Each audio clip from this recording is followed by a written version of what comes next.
All right, another update on the Dakota. I'm a lot further along. The Holly showed up, Holly Terminator X.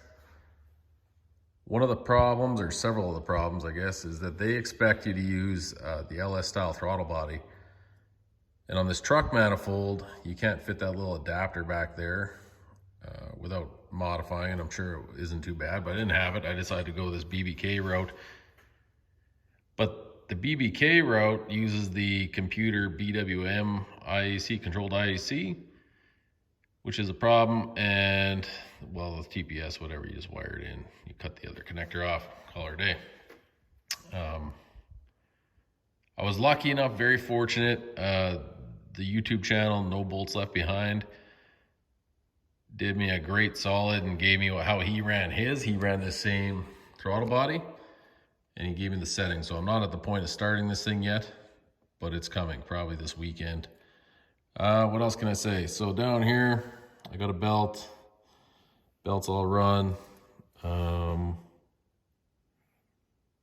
What else? Oh, the EGR port, I just tapped them, 1/4 inch national pipe thread. I have one in there, and I have one on the inside of the manifold there that the header's already covered over. I tapped them both and then just left it.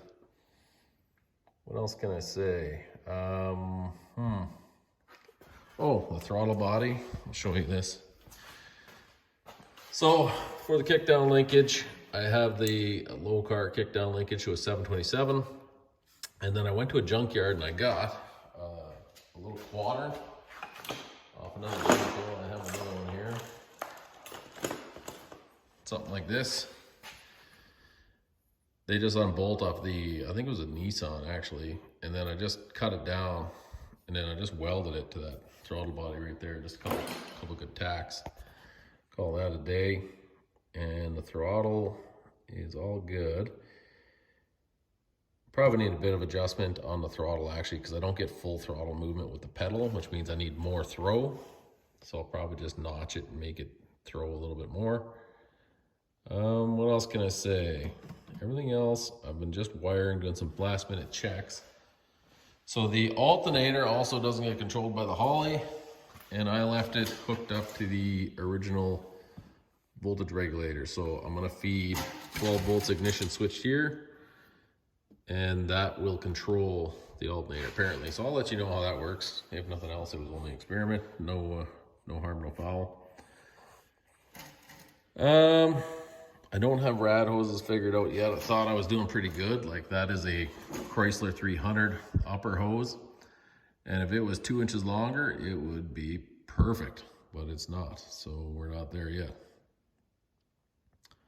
What else can I say? So I'm getting close. I just need, I have the drive shaft in. I have shift linkage all hooked up. Oh, here, I don't know if I showed you guys before, but this is just like a ribbed pulley, very similar to the tensioner. I think they said this is a replacement pulley for the AC delete.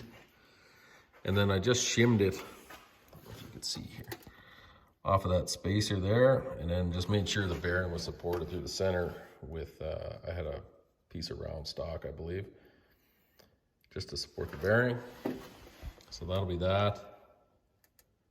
I only have,